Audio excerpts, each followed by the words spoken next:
네, 안녕하세요. 등산정보 채널입니다.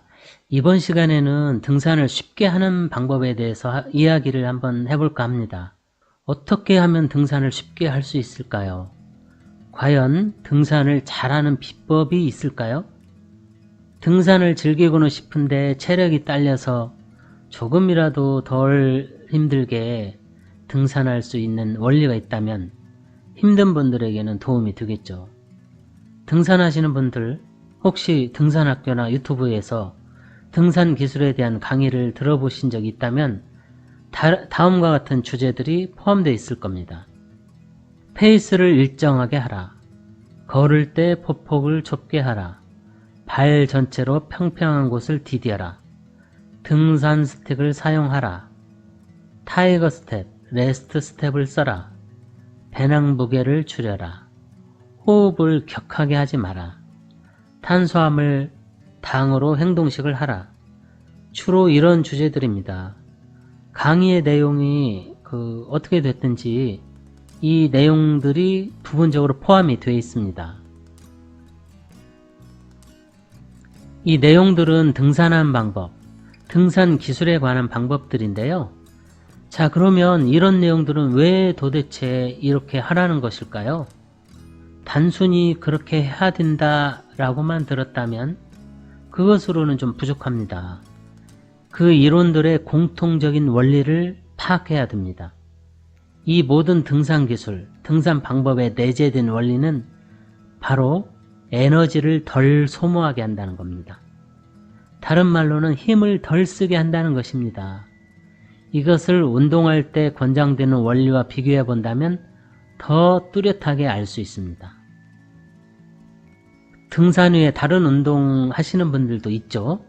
보통 어떻게 해야 운동이 된다고 합니까? 한번 다른 운동 생각해 보시죠. 만약에 걷기 운동을 한다고 해보죠.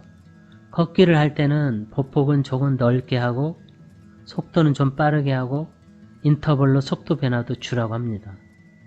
헬스장에서 러닝머신도 그렇게 타죠. 자전거도 스피닝도 그렇게 합니다. 보폭을 평소보다 더 넓게 하게 되면 종아리 허벅지에 더 힘이 들어간다는 걸 알 수 있습니다.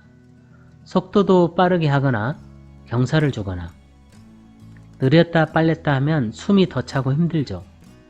맨몸 운동에서도 동작은 반복적이고 큰 동작을 해서 힘이 들게 합니다. 무산소 운동인 웨이트 트레이닝은 어떤가요? 일부러 무거운 기구를 들어 올리거나 잡아당기거나 밀거나 해서 힘이 들게 합니다.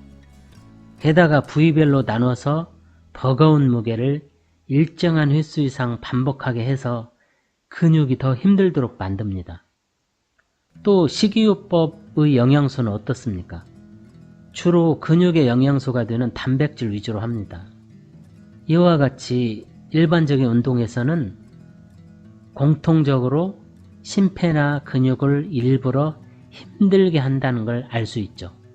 그래서 등산하시는 분 중에서는 간혹 다른 운동을 많이 하신 분이 산에 오시면 평소 운동의 원리대로 하시는 분들이 있어요.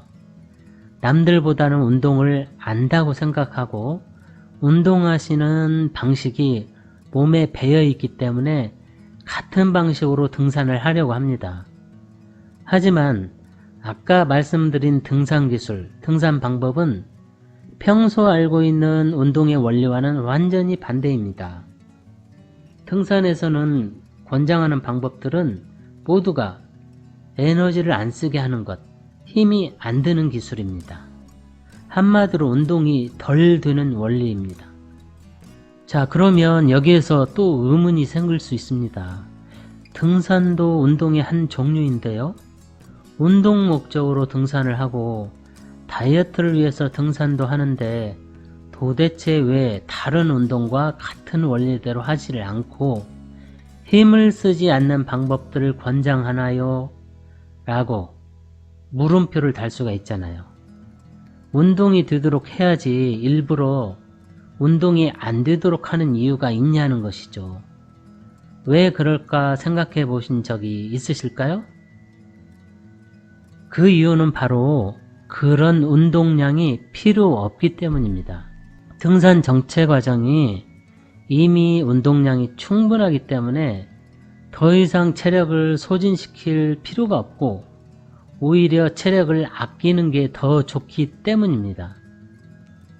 보통 당일 산행이라 해도 최소 3시간, 5시간 정도에서 기본으로 산행을 하게 됩니다. 그 정도라면 이미 하루 운동량으로는 충분합니다. 그러므로 그 이상 에너지를 소모하는 것은 과도하고 격한 운동이 되는 것이기 때문에 건강과 안전을 위해서 유익할 게 없기 때문에 과한 에너지 소모 없이 힘을 덜 쓰게 하는 방법들이 바로 등산 기술이고 등산 원리인 것입니다. 아마 각각의 등산 기술이나 등산 요령에 대해서 전문 강의나 이런 공통 원리를 콕 집어서 설명해 주지 않았겠지만 잘 생각해 보시면 바로 이런 공통 원리가 숨어 있는 것입니다. 따라서 등산에서는 힘이 덜 들게 하는 방법, 즉 속도 변화를 주지 말고 일정한 페이스로 보행하고 땀이 너무 나거나 호흡이 가빠질 때는 쉬어야 하고 걸을 때는 보폭을 짧게 하고 11자 스텝, 타이거 스텝, 레스트 스텝 등과 그런 보행법과 발바닥 전체로 낮고 평평한 곳을 디뎌서 근육이 덜 힘들게 해야 합니다. 스틱을 동원해서 하체의 부담을 상체로 분산시키고 관절이 받는 부하도 줄여줘야 됩니다. 배낭의 무게도 줄여서 몸이 받쳐야 할 부담도 감소시킵니다. 운동할 때는 칼로리를 낮추기 위해서 지방, 탄수화물을 줄이고 근육을 위해 단백질을 보충하지만 등산에서는 에너지를 빨리 흡수 보충하기 위해서 칼로리 무관, 단당류, 탄수화물로 행동식을 합니다. 지금까지 대부분의 등산 강의 강좌에서는 얘기하는 등산의 기술이나 요령들을 잘 살펴본다면 에너지 소모를 줄이는 방법, 즉 힘을 덜 쓰게 해서 오히려 운동 효과가 덜 되게 하는 원리들이 내포되어 있다는 것을 말씀드렸습니다.